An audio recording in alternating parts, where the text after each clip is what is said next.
What's going on, everyone? My name is Logan Hart. Welcome back into the channel. I believe we're live. Trying to do better at getting right into it. So today I'm going to be doing another reading on The End of All Evil, a very good and very important book on the very fundamental nature of freedom. I hope you're enjoying these. If you've been watching these so far, let me know in the comments. First, can you hear me? Am I live? And two, how are you liking this series so far? Do you find it useful? Do you like the format? Do you have any suggestions? I'm always open to feedback. I'm excited to do part 3 today. This is very, very fundamental information that applies to literally every human being on the planet. So I'm looking forward to this segment. And without further ado, let's get into it.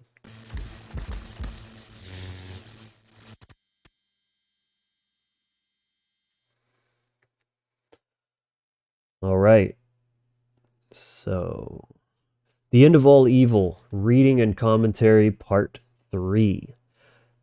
So we've covered a good bit of ground already, covering some of the fundamental aspects of what is evil, which is the destruction of freedom, very simply put, and some of the mechanisms for which society and the institutions destroy freedom, mostly through coercion and culture. And we've talked about how these are kind of the twofold aspects that keep people in line, giving up their freedoms. And it's kind of a two-layer system where culture keeps people in line out of fear of just being different, from being, publicly ridiculed or ostracized on a social level. But then that doesn't work on everyone, of course. Some people don't care about that. So then they've got that second layer of the threat of violence in place, just to catch all those little stragglers who want to venture out from the herd too much. So continuing on from where we left off last time, the title of this section is Social Proof. As people begin to submit under the duress of violence to the will of a new authority, a principle known as social proof enters culture. The more people that obey the new authority, the more likely it is that others will follow. The normalcy of obedience becomes a part of everyday life. So this is actually right in line with what I was just talking about, where if people are just falling in line because that's just what everyone else does, it's just what you do, right? You want to be a good, upstanding citizen, pay your taxes, do everything you're supposed to do. That is typically enough for the average person. It is natural to want to escape the violence of authority. People who live under the oppression of nations or thugs will inevitably accept the offer of obedience. A mugger will not offer to shoot if a wallet is surrendered. Rapists offer not to kill if virtue is surrendered. Mafias offer not to torture if payment is made. Governments offer not to obliterate life if laws are obeyed. The offer is sweetened with the illusion of enemies. When a person faces certain pain or death on one hand, or protection from an enemy on the other, the will to remain free will eventually break down. And what's coming up for me as I'm hearing this, reading this, is it really kind of highlights the gaslighting that comes with this, right? They put it all, they're the threat, they're the danger, but they put that all on you. And say, well, none of this would have happened if you would just obey and give us what we want, right? And then they have this kind of reward of some kind on the other hand, whether it's of some substance or just another lie.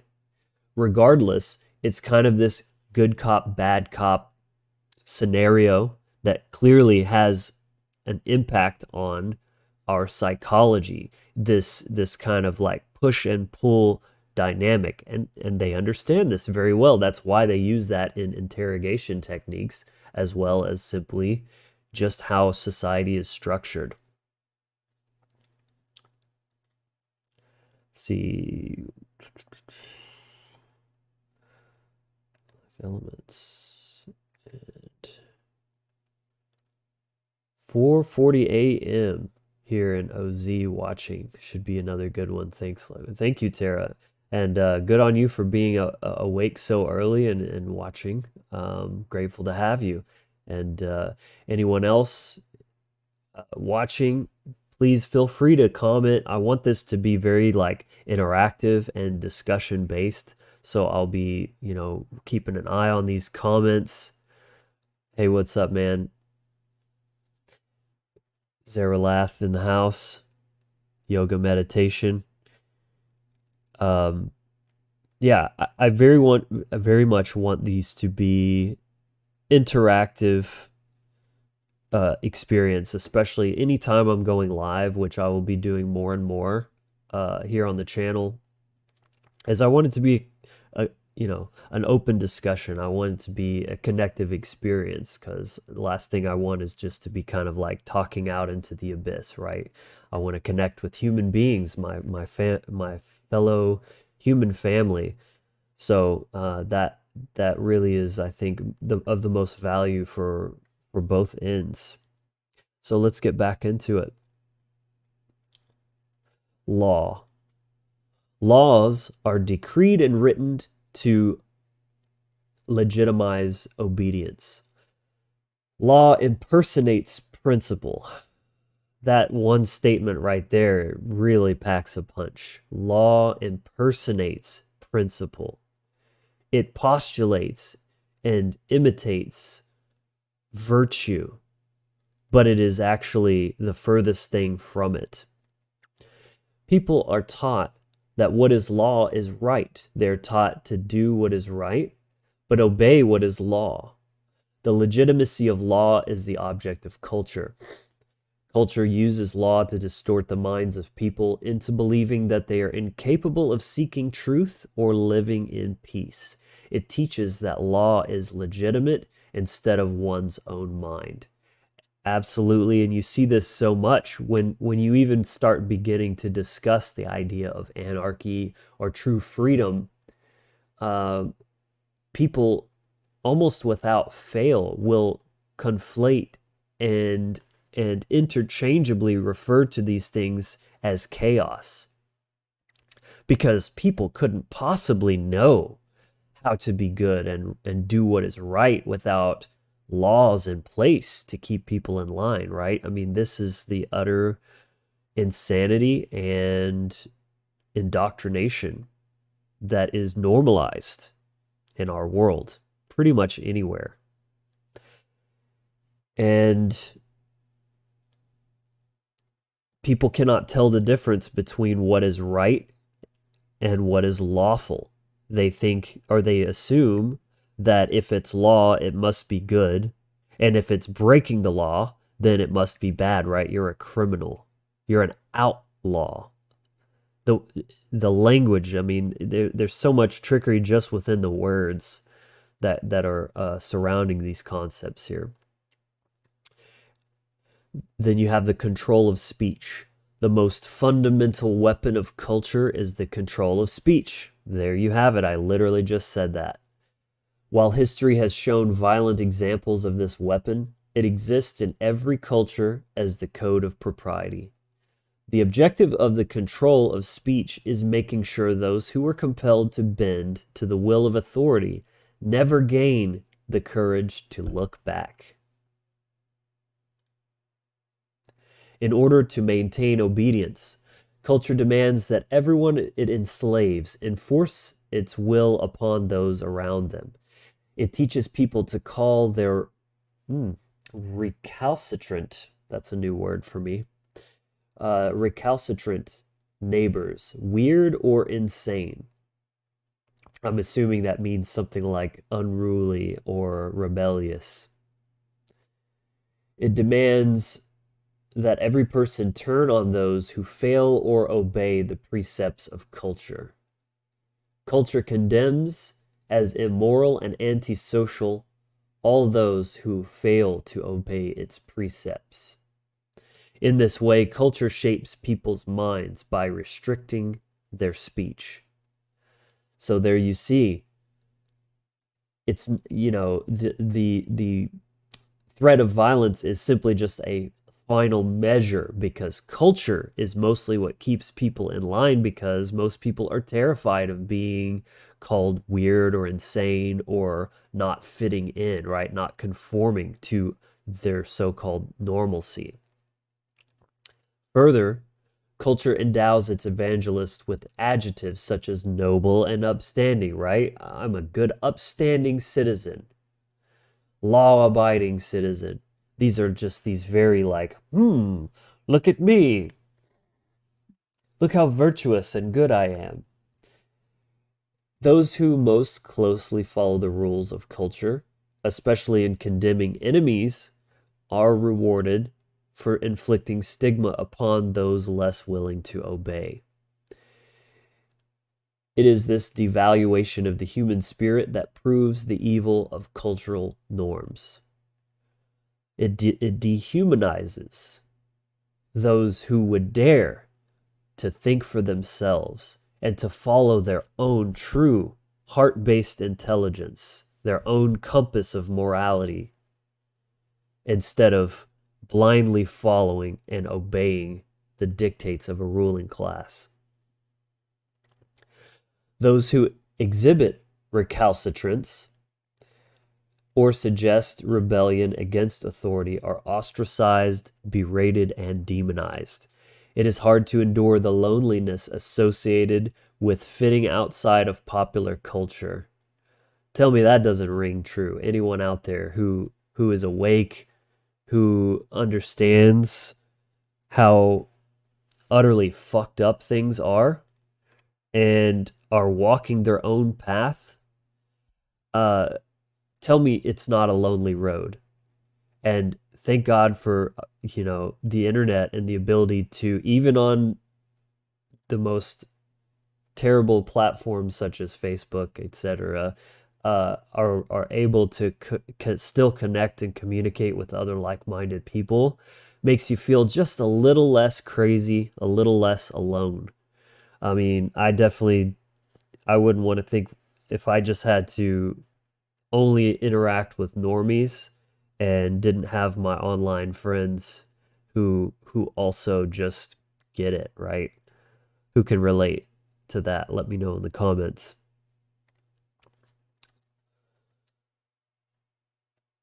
This is how the control of speech is a weapon designed to break the spirit of man. It is a weapon designed to compel you to obedience. So culture is the mechanism, and then speech is one of its biggest tools, wielded to keep people in line, to control thought and communication. Did I miss something here? Hold on. Okay.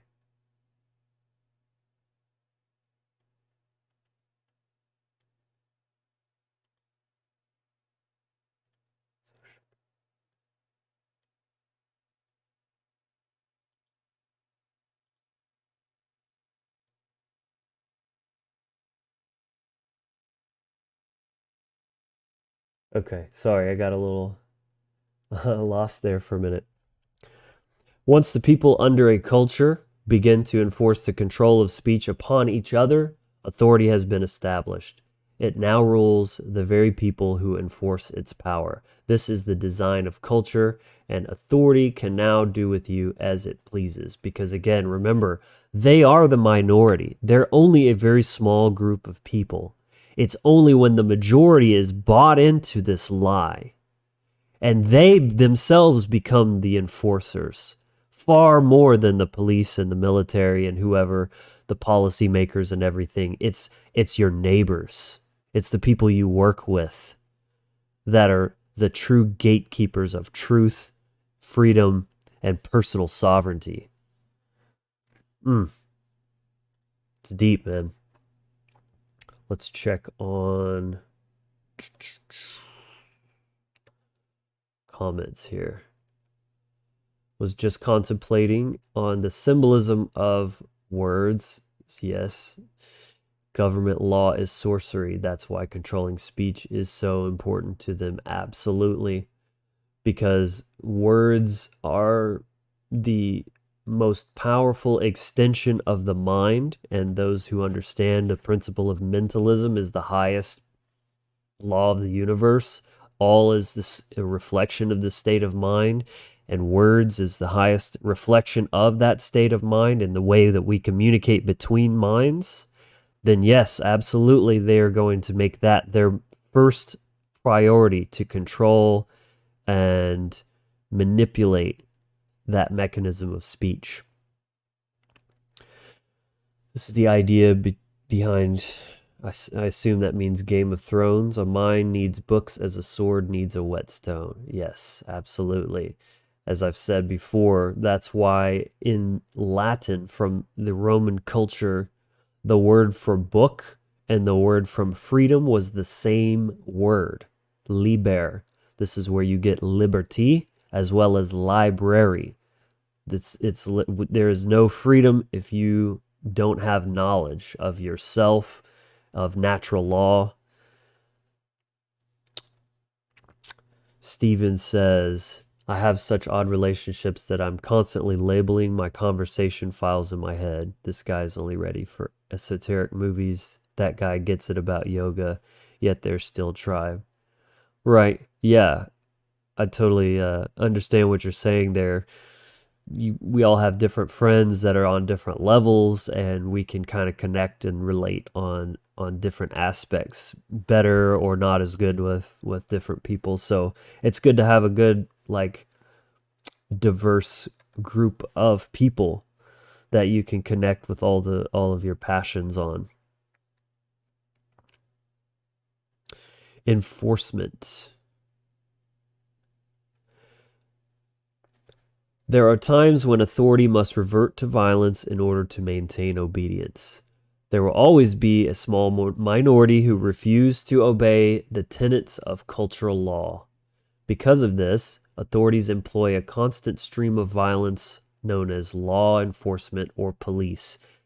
These are not police in the defense of liberty, but police in the defense of authority. Absolutely. Cultures always teach that liberty and authority are one and the same, but the design of the police is to wield the weapons of violence in the preservation of authority, not to defend liberty. You see, this is one of those half-truths. Authority is freedom when it's your own authority. Think about that for a second. You have authority, but only over yourself and not over anyone else. And only by exercising and defending that authority of yourself can freedom be maintained. And this is the lie that they perpetuate about law enforcement, that they're there to protect your freedom, your sovereignty, when in fact, they protect and serve themselves and the system, not you. Period. This is the truth you have to come to understand. And it's a hard pill to swallow, but we can have no freedom, no growth, no empowerment until we're being honest with ourselves and we're accepting even the difficult things. Authority must also employ violence when cultures break down. See, it's the last line of defense they have to maintain their control. Because people control themselves and they vet and police themselves for the most part. And the authority is there, that the violence is there as a last line of defense to keep order intact. Throughout history, people have slowly and steadily learned more and more about their own worth and hence demanded more and more freedom. Different cultures have fallen as people realize that culture is a lie. This is why you see the cycle of empires rising and falling again and again throughout history. They start rooted in some kind of truth and values and freedom, and as they grow, because people continue to wrongly believe that authority is the way to maintain that freedom, the government continues to grow and grow and grow until it becomes so massive and powerful and out of control that ultimately the culture destroys itself, because that kind of condition cannot be sustained. It's antithetical to humanity, to our true nature. There's some kind of quote that's coming to mind. It's something like, a government that's large enough to give you everything you want is big enough to take everything you have. Something to that effect. So it's like, you can't give that power away and expect it to not be abused and used against you. It's literally been proven time and time again throughout history.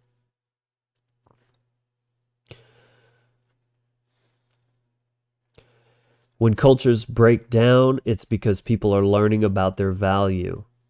Such cultures and the authorities they protect are doomed. Never once in history has a culture in decline been redeemed. Exactly.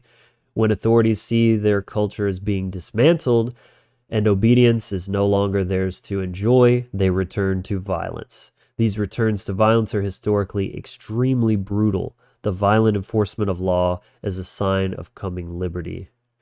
Because the lie cannot be maintained, it comes crashing down and brings everything with it, and then people have no other choice but to start all over again once they get back to true principles.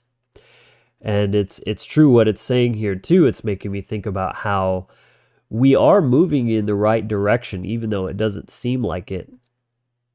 In terms of, just think, we used to have kingship where all governmental power was centralized in one person. I mean, that's crazy. So at least now this power has been sort of diffused, disseminated amongst a group of people. Obviously, the result is still become the same, but I'm just pointing out that there is a progression where people realize, well, we can't just give all the power to the state to one man. Well, that's just too much centralization. So we'll just diffuse it out amongst a small group of people, and that will help everyone kind of keep things more balanced, which is a step in the right direction. But the destination at the end of this path that we're moving towards is actually realizing the extreme and utter folly of abdicating your own personal responsibility of self-defense and defending your freedoms to anyone else, and keeping that squarely on your own shoulders, because that's what a fucking adult does. If you're not, you're a spiritual infant. You're still in codependent childhood, expecting mommy and daddy government to take care of you, to keep you safe. And that ain't how the universe operates. Ultimately, you're the loser that lives in his mom's basement and has no clue what actual freedom or being a real man or woman is or looks like.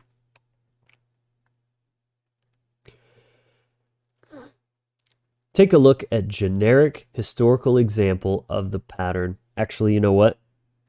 Let's take a look at comments and sip some coffee here. Correct us, not sustainable. Exactly.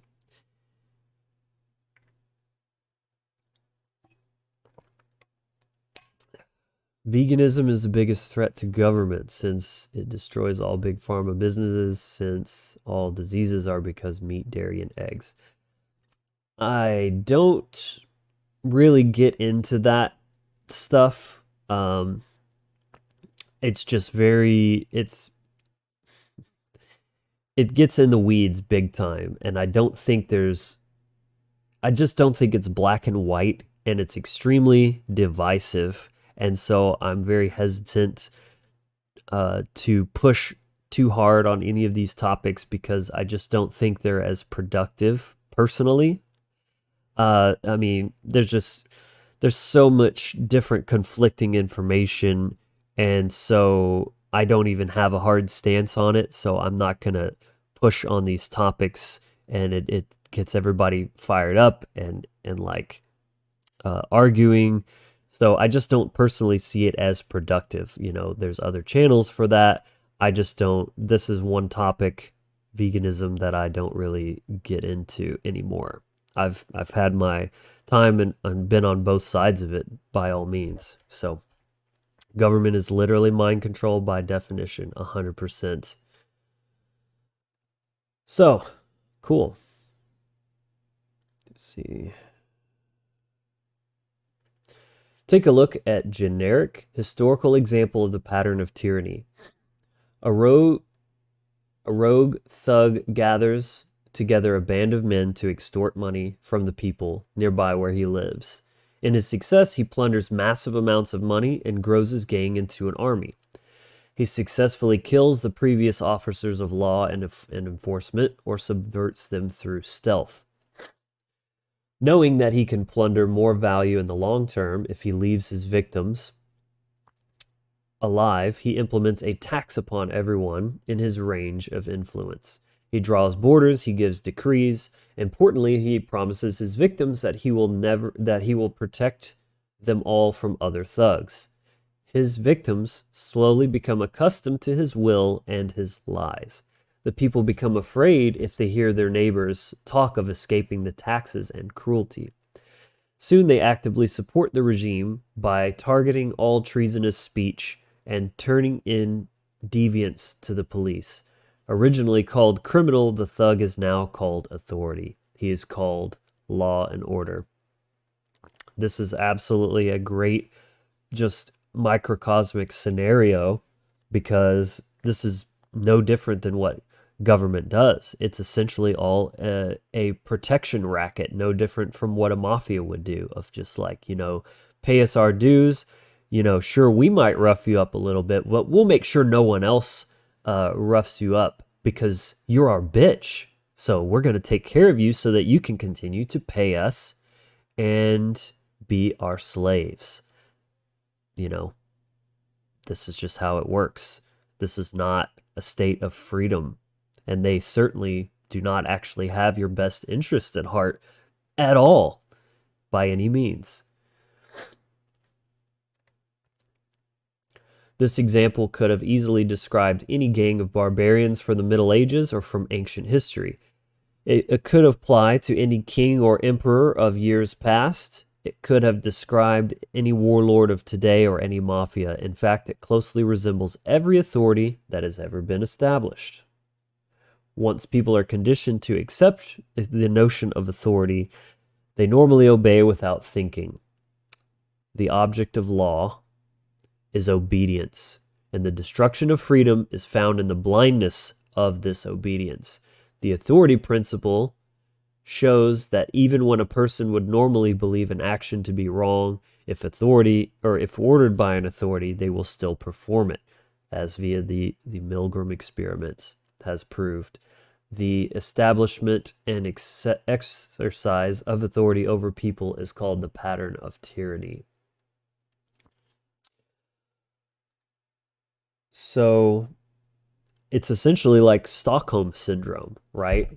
It's like very scary and distressing at first, but eventually people become so accustomed to that violence, they begin to even love it and fall in love with their masters, because I think it's kind of an innate sort of survival mechanism, perhaps, that if they convince themselves that they love their captors, that they'll be treated better and gain more favor from them, and therefore attract less harm and violence unto themselves.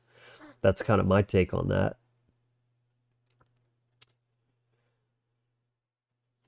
It is easy to follow this pattern through history. Adolf Hitler created an enemy in the Jews. Early on, German culture was manipulated, and Jews were condemned as dirty and greedy, a people odd because they keep their own kind. Soon, the culture was in place where people were chastised for defending Jews. People who demonized them were championed. Speech was then controlled. I mean, see a pattern here? This is literally their playbook, and it's not even that complicated. Anyone who just studies basic history can see not only has this happened in all of these examples, including leading up to the worst atrocities and genocides in history, but it's literally no different than what we're living in now. Yet people can't seem to draw that very obvious parallel.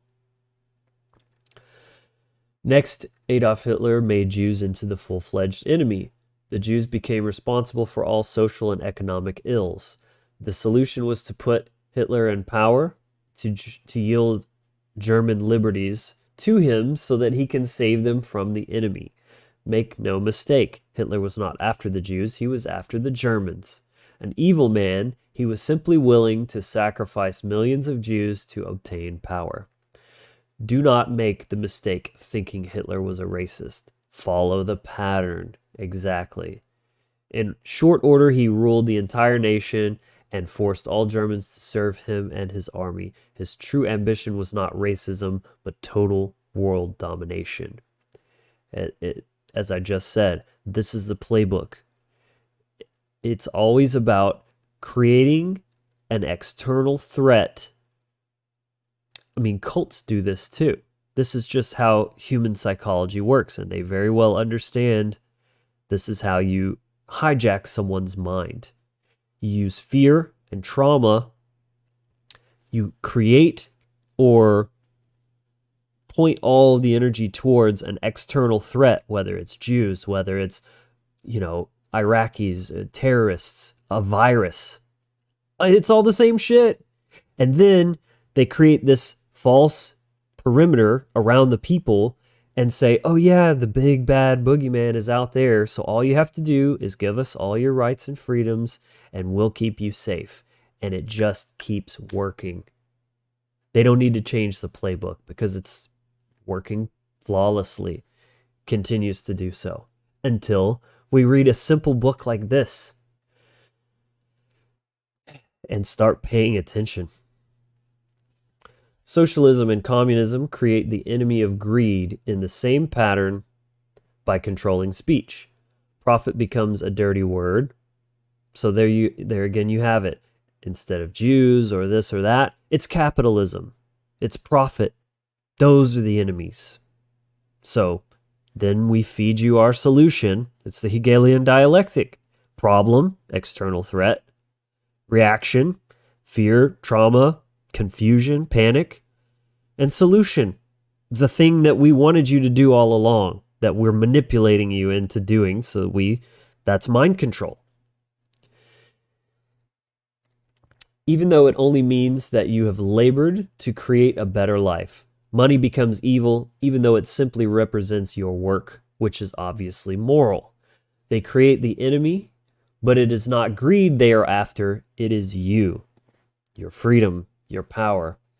If they can convince you that your money and your labors are the enemy, gaslighting, then you will yield those labors and your money to them, and you'll believe you're doing good. That's the most messed up part of it. You believe in the gaslighting, and you actually take pride in your own subjugation. Self-subjugation, excuse me. Authority is not designed to destroy the enemy. It is designed to enslave you. How are we doing so far? Everybody enjoying this Nice little discussion here.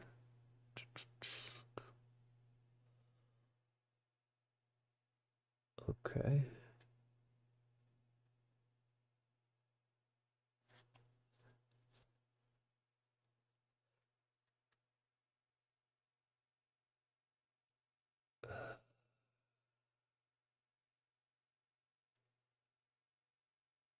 Interesting.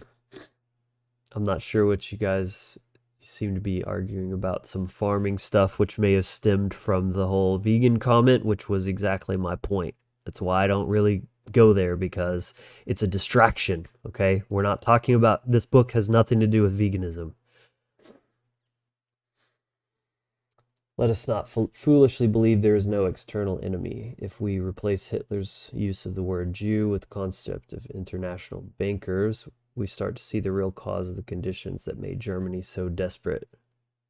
Well, yeah, and I'm not saying there's never not an enemy. I'm saying they'll either take an enemy that exists and use that as a exploit, or if there isn't one that suits their needs, then they will straight up fabricate one. But I mean, I'd say in this case it's a little bit of column A and B, because it's all the games of bankers. The international bankers control all governments. It's all a facade. It's all an illusion. So,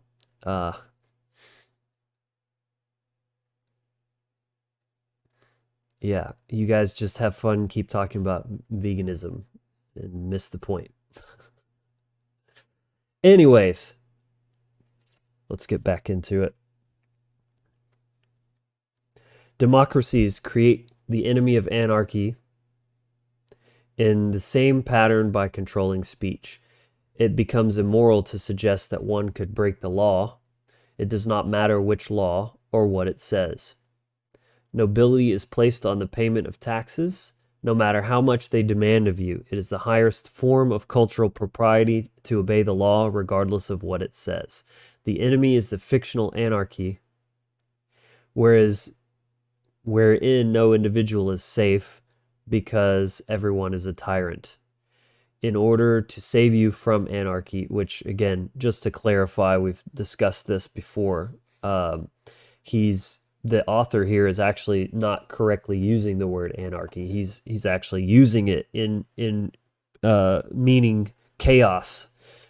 You know, he understands the principles, but his words are a little bit confused. So the meaning is still the same, but just keep that in mind, as when he's saying anarchy, he's misusing that word.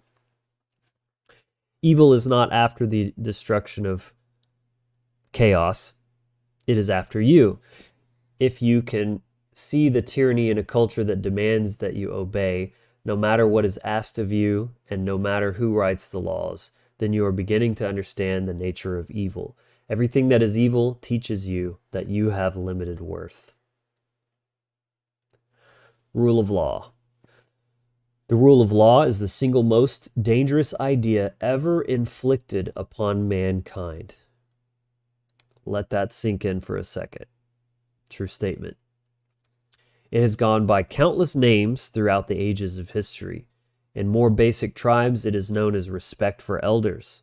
In the tyranny of royalty, it is known as nobility, birthright, and divinity.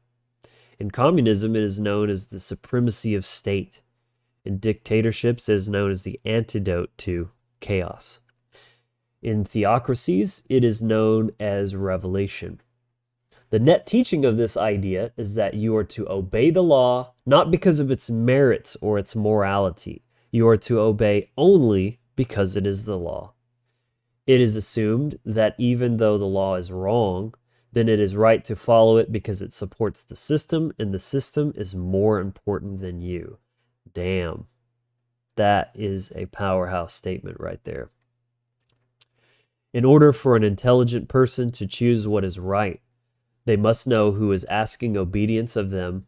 They must consider why it is being asked, what is it that they are being asked to do. Only then can they decide for themselves if it is right. This is not what authority wants. Authority is not concerned with you doing what is right. It is only concerned with obedience.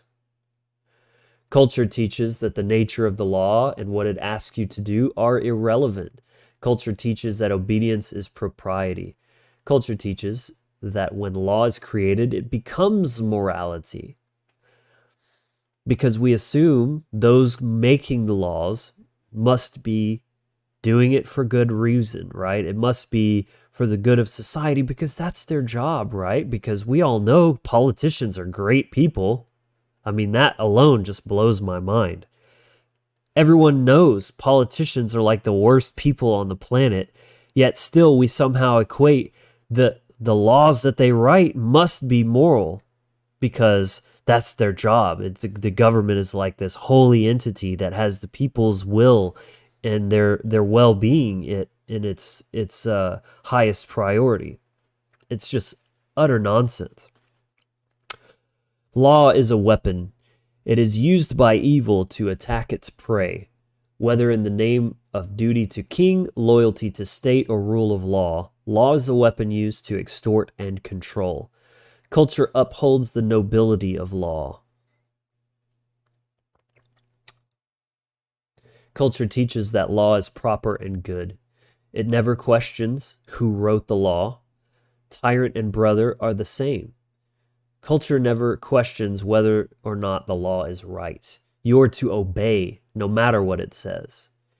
In this fashion, law is a powerful weapon to be used against you. All principalities create volumes of laws that take lifetimes to understand and armies of lawyers to manipulate, because that's how hard it is to be a good person, don't you know? You can study these books and laws for lifetimes stacked upon themselves and never fully scratch the surface of how to be a good person, because that's how much legislation it requires. You know? I mean, utter insanity. All of these things are weapons in the hands of the powerful, which they will use at your expense. Law holds value only to those who create it, and only because your culture demands that you obey it. The purest invitation to tyranny is your commitment to obey law regardless of what it says. Against you, the law becomes the perfect weapon. Whomever controls the law controls you. Your worth is measured by the extent of your obedience. Wow. What a sentence right there.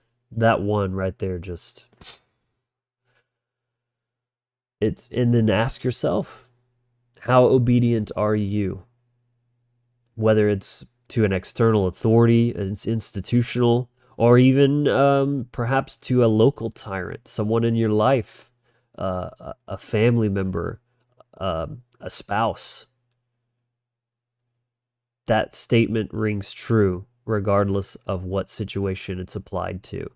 Your own worth, or your sense of worth, is directly correlated to the extent of your own obedience to anything outside of yourself and your own true heart, your conscience.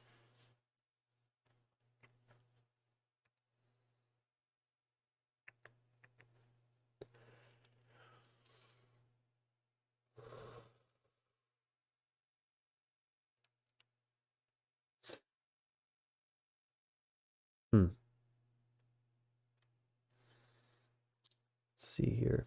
I might, in the future, I'm getting more comments on this one, realizing I can't scroll up. So just so everyone knows, if I'm missing comments, I do apologize. I don't have a way to scroll back up currently, and I'm not going to try to mess with it at this moment. So Dean says the only way to make a change in your power is to get involved locally. I don't necessarily agree with that. I just think that it begins with you. I mean, I do think there are certain very limited ways that you can try to sway government if it's purely towards direct democracy in favor of diminishment of government power. Not voting for a politician, not anything like that, but just if you can say no to a law that is in direct opposition to freedom, I see nothing immoral about that. And if that's a way that you choose to get involved, then power to you. But ultimately, it begins with realizing your own worth and simply stop complying. Simply respect and love yourself enough to take your own sovereignty and power back, because freedom and slavery begins in the mind. And the author of this book is Jeremy Locke. It's very hard to get a physical copy of this because there's so few in print. They're very expensive, but there's audiobooks that for free, like even on YouTube. And this is just a PDF that I downloaded online that I'm reading. But very, very good book, in my opinion.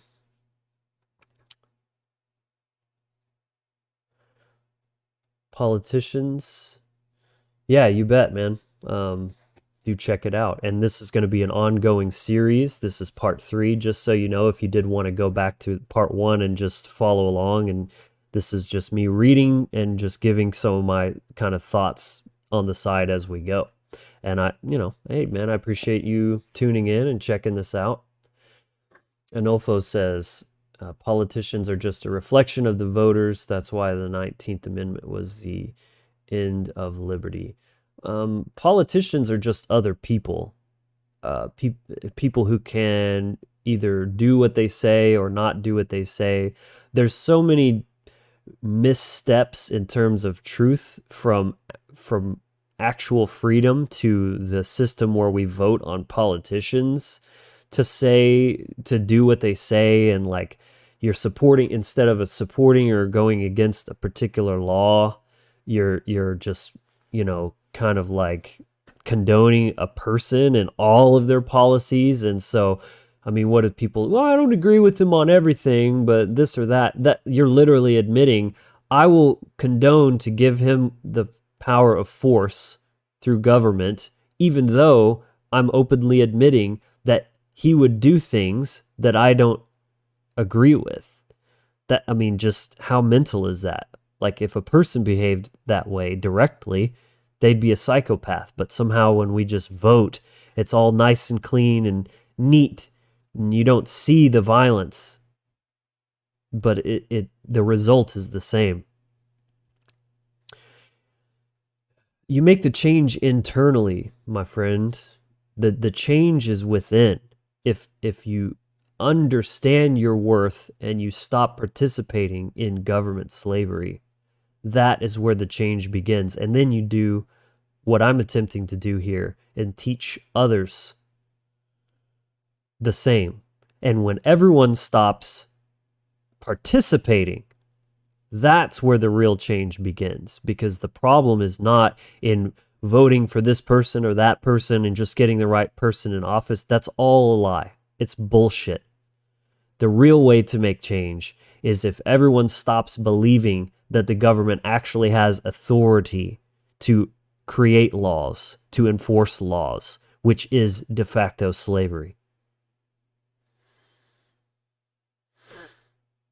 Yes, I agree.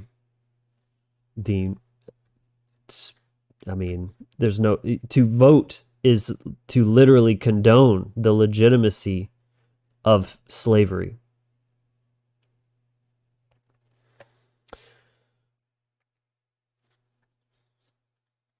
We've got a couple pages left, and then I'll wrap this one up here. Chapter 4, Culture.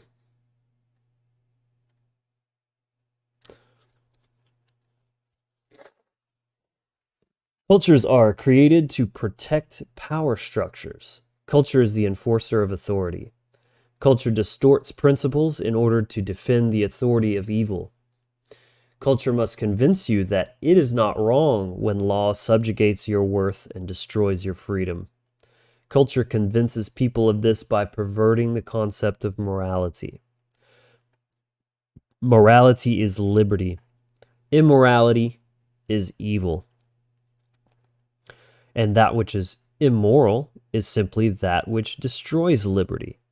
So, very simple concept to understand. The exercise and defense of freedom are moral. The destruction of freedom is immoral. This is the pure truth of morality. Prudence is the proper application of principle. Imprudence is foolishness. Prudence is not morality. It is not immoral to kick a heavy stone with your bare foot, but it would probably be foolish. Prudence is a question of applying the principles and wisdom you have gathered in your life to achieve the goals you have for yourself. This is made possible by liberty. Without liberty, prudence is meaningless. Morality must come before prudence. This is so central, this concept right here, because what we're talking about here is spiritual evolution, consciousness. If you are not free to make choices, even stupid ones, your growth and ability to evolve is thwarted. It's stunted. It's capped. And again, you have the loser that lives in his mom's basement. There's no growth there. He's not going out and living life, having life experiences, building character. And it's stagnation. Stagnation is spiritual death. This is a natural law.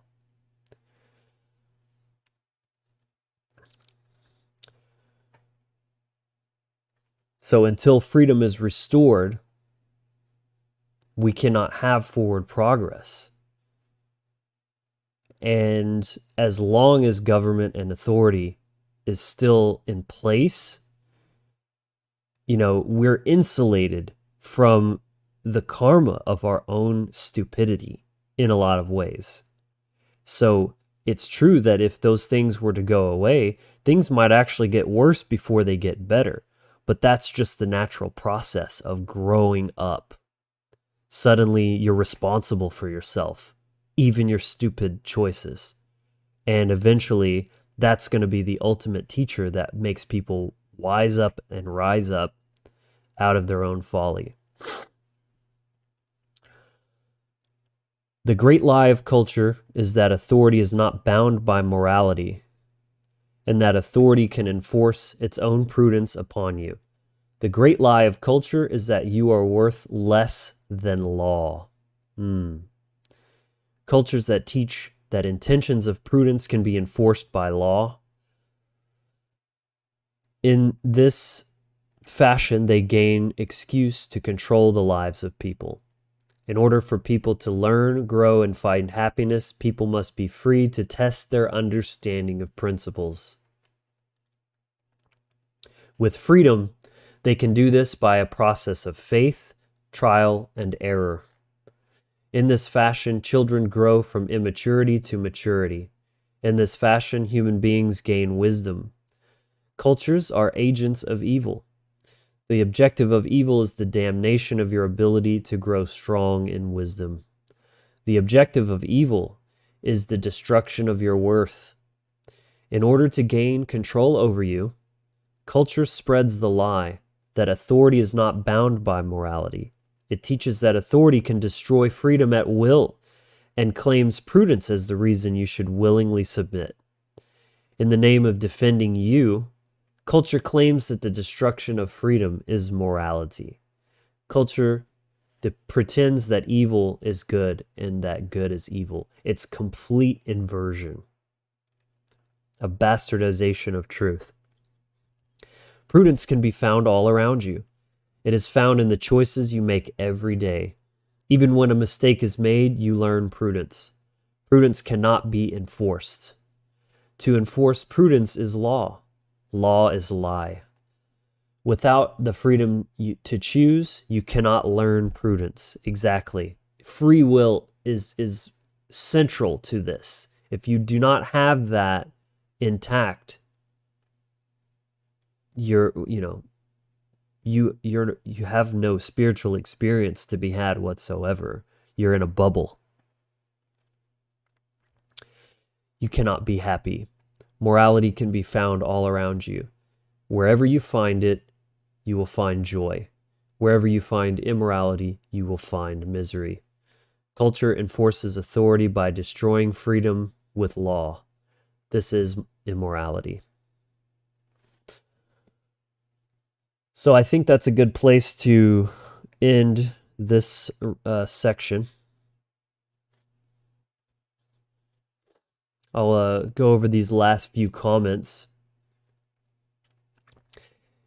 If you did enjoy this video, I would appreciate a quick like down below. That really is the easiest way and most effective way to help me in what I'm doing. Helps tell the algorithms that you value this content, that you liked it enough to do something.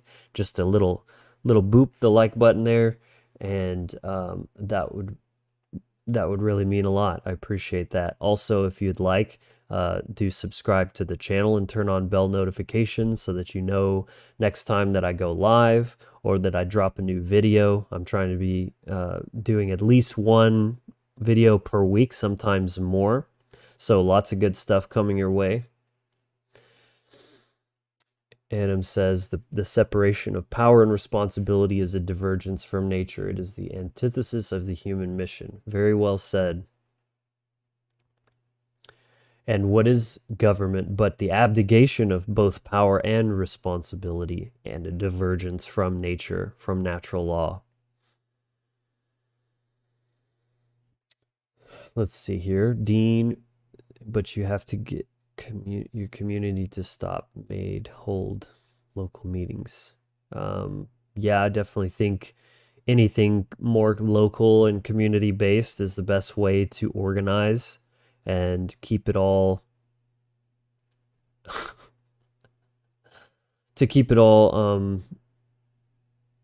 less susceptible to corruption and keep it voluntary. Would you make, let's see, the real problem is dependence on the system.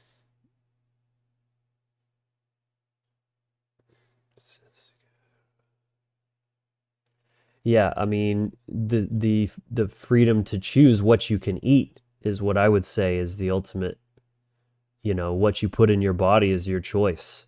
So let people decide, like how, like you said, take health into your own hands. And no, I literally just described why I don't push into topics such as veganism, because they're too divisive and I see them as a distraction from more important topics. It's not to say that it's not important at all. People are welcome to have these discussions, but this is just not something that I do. I see there being much better things to devote my attention and focus and energy into. Tara says, I got a lot out of this. Much gratitude. That means so much. I really appreciate that. I'm really enjoying doing this series so far, and I will continue to do this until the book is finished, which looks like it's going to be in 10 parts, as I'm doing about 10 pages per video, which takes about an hour. So, and we're like right on time with this. And this concludes part 3. Again, please give the video a quick like, subscribe to the channel, check out the initiation package down below if you'd like to learn some, it's a free mini course that I put together teaching you some powerful tools that you can use in your everyday practice. And yeah, that's a good place to stop this video. So I appreciate everyone watching for sure. This is a lot of fun. Thank you for your engagement, for your comments. That really brings the video to life and makes it, like a back and forth, which I really like. So thanks again. Hope everyone has a great weekend. Thank you for watching, and I will see you in the next one very soon. Take care.